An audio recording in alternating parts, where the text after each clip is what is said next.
It's 4:30 in the morning and I'm in my truck in Durango about to head out to California to go pick up my brand new mountain bike. And who's with me? There she is.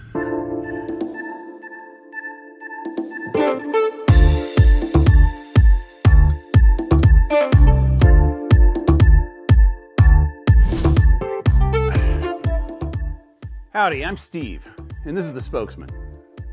I drove out to California with the Ripmo on the back of the 4Runner. I had 2 stops to make along the way, one to pick up and one to drop off.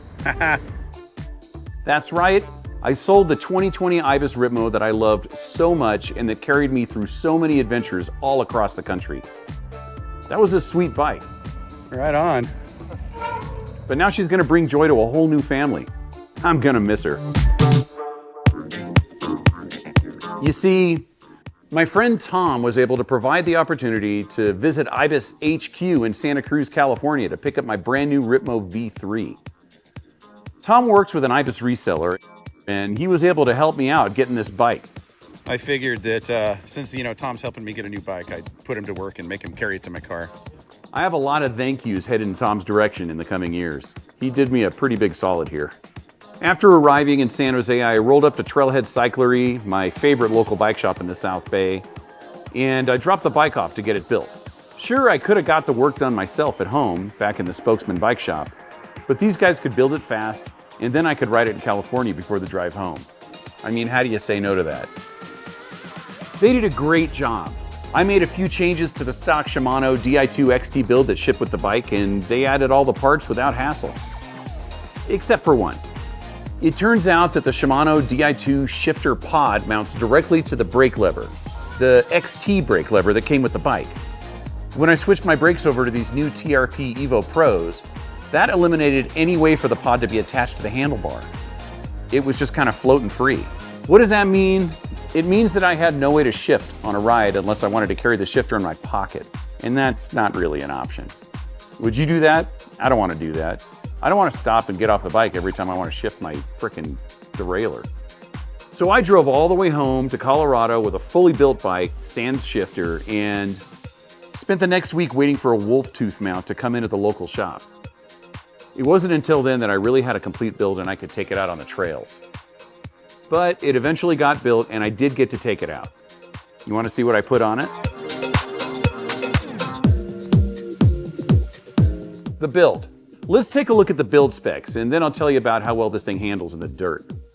This is an Ibis Ripmo V3. I purchased the XM, or extra medium size. The large seemed a bit too big, and the medium wasn't quite big enough. I think I'm gonna be happy with this size. It fits me pretty well. I'm 5'11", and it looks like it's perfect for me. It features a full carbon design, main triangle, and rear swing arm. Beautiful upgrades that show off the latest designs and modern branding that Ibis has been sporting for the past few years. These 2 parts are used on this Ripmo design as well as the current V5 Ibis Ripley. Exact same parts. Both great bikes. The main differences are that the Ripley uses a slightly shorter shock, a lighter fork, and a different clevis. That's the little wishbone thingy that the rear shock mounts to. The Ripmo is a slacked out, fast-rolling downhill beast that still climbs like a mountain goat on crack. This thing's amazing. But this frame has a few other tricks in its back pocket, namely the addition of a pocket. Now you can bring tools, snacks, batteries, and other stuff on your rides without it clanking around in a little dangly bag. It also features a flip chip, allowing full 29-inch as well as 27.5 mullet configurations.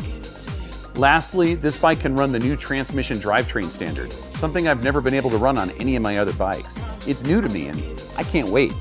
I'm not expecting a massive change in the feel from the old Ripmo V2, but I think it's going to be an upgrade. Man, I can't wait to get on this thing.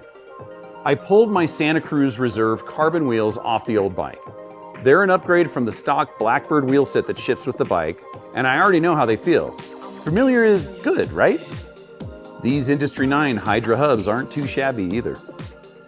The stock XT brakes never made it onto the bike. I replaced them with these sleek and sexy TRP Evo Pros. These brakes have an actuation curve that I fell in love with riding with my pals in Southern California. They're extremely adjustable, they use Shimano pads, which is really cool, and easy to find, and they have a sweet, soft action. Oh, and I went with the 203mm rotors. I normally run SRAM, but this bike came with Shimano's new M8200 Di2 XT, and I'm gonna keep it. This wireless system uses a 32-tooth front ring and a 10-51 cassette that's a pretty good range of gearing for our punchy Durango climbs. The shift pod is dramatically different from the standard SRAM, and that might take some getting used to. The XT crankset is a light and quick 170mm direct mount design that uses a 55mm chain line. It comes in at just over 600 grams, and its durable aluminum design should fit the bike nicely. No complaints. I'm using the Blackbird 35 carbon bars that came with the bike. This 800mm design can be brought down to 750mm without any cutting by removing the threaded end caps. And it has my desired height and sweep, so I'm going to use them and see how they perform. I swapped the stock Blackbird stem for my pretty and reliable Industry 9 50mm version. It's pretty light and it's super pretty. I mean, I kind of bought it just because it's kind of blingy. I didn't really need it, but it's nice, and it's probably really light. I moved these Tectonic Alter V2 pedals across from the old Ripmo V2. There's a bunch of V2s in that sentence.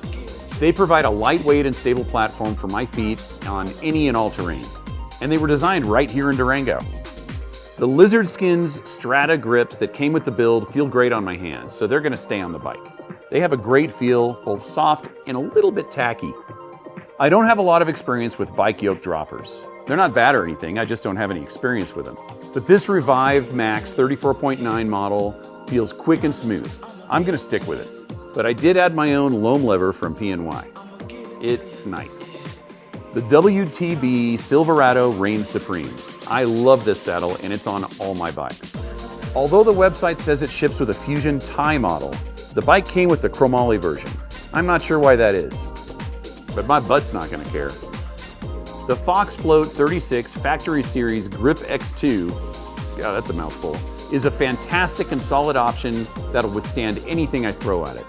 With 160mm of travel, it'll be down for the hardest terrain and I'll have room left for more. The rear has a Fox Float X2 Factory Series that matches the Kashima on the 36 up front. These things are gorgeous. It provides a reassuring and comfy 150mm of travel. This thing's a beast.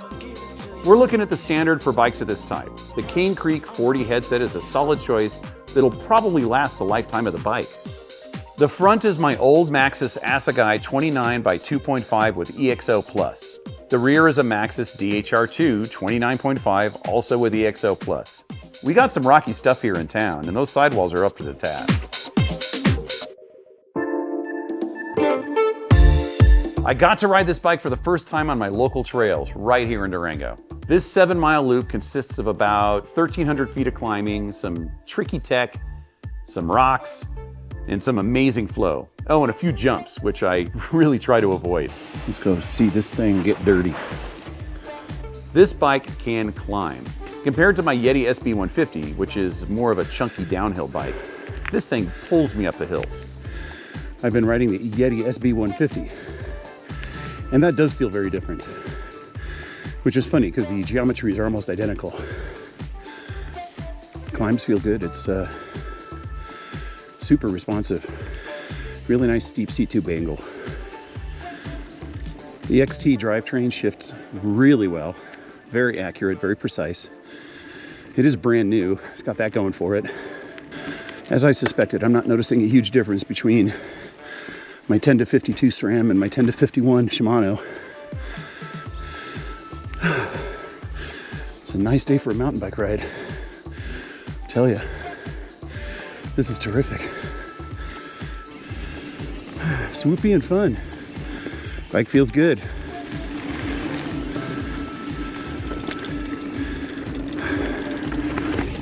Yeah, feels really good out here.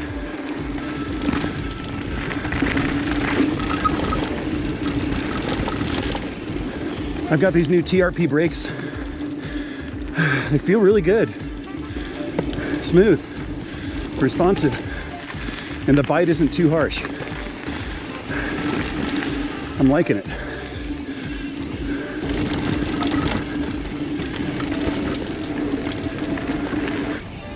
Yeah, this bike moves. It's very light under my feet. Very responsive, but not twitchy.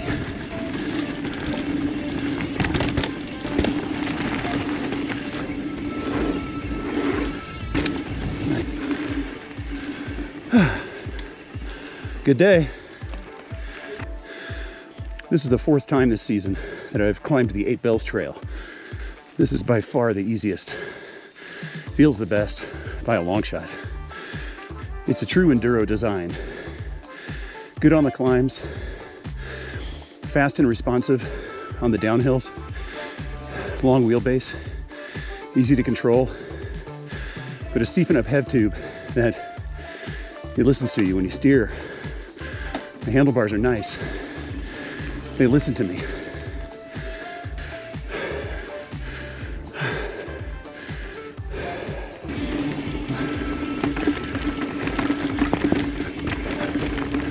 The BikeYoke seat post feels good. Positive action, not too slow. Your butt doesn't sit around waiting for it to pop up when you hit the lever.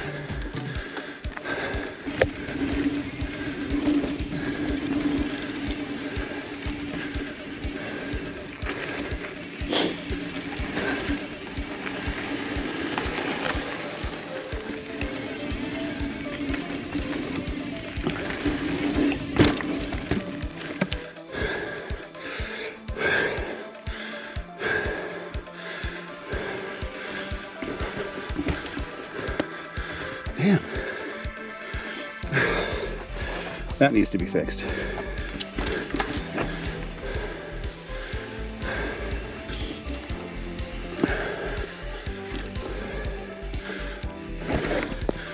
Ah, shit.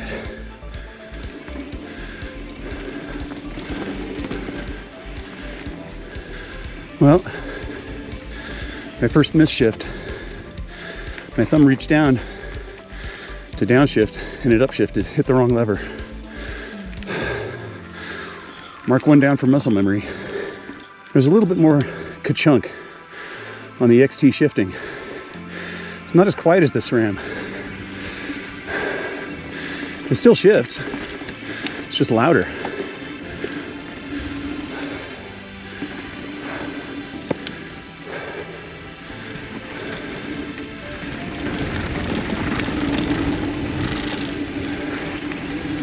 Oh, nice bridge. This is nice. This is just the best damn mountain biking town in America, in my humble opinion.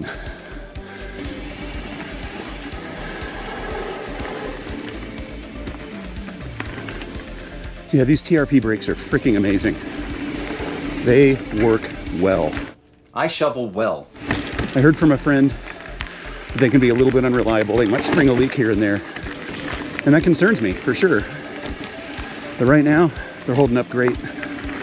And the bite is right where I want it.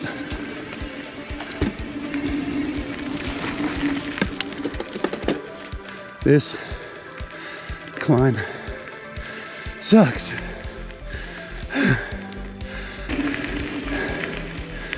Yeah. I have a lot of respect for people that can do jumps like that. I'm definitely not one of them. This is the start of the home stretch, and it starts with a good, steep drop.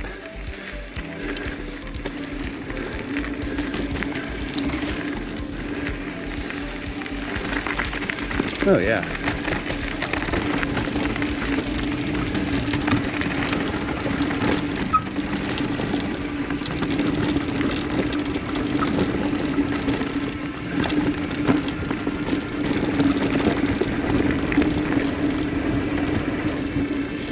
Boy, it really doesn't take long to learn the new shifters. They're feeling pretty good. I'm sure I'll miss a few more, but I'm pretty much hitting everything. Every gear I want to be in, I'm finding easily. It's reassuring. First ride, first impressions. The bike ride's great. For responsiveness and joy, it's definitely a 10 out of 10. The geometry is super responsive. Head tube is not too steep or too slack.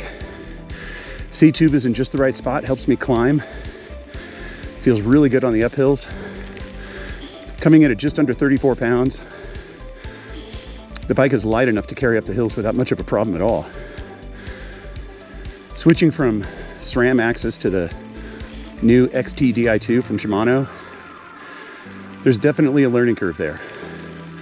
My thumbs aren't 100% of the way moved over to muscle memory on Di2, but I hit almost every shift.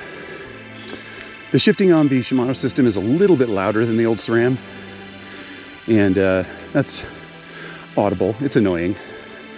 I could probably live with it. I will live with it. This is my frickin' drivetrain now, but never missed a shift, not once. Worked 100% of the time. The only time I had a problem with the shifter is when my thumb reached for the wrong lever, and that only happened once. No complaints. Yeah, overall, the bike feels great. Worth every penny. Definite thumbs up.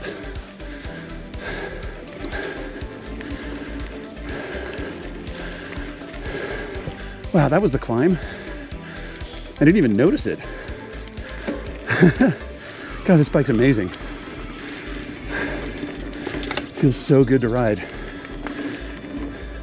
This bike is a performer. Once again, Ibis has shown the rest of the industry how to design a frame that delivers a superior ride without weighing down the bike.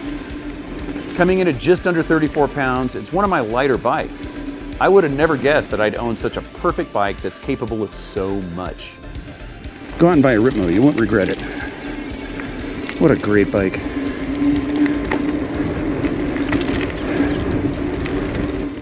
She rides like a dream.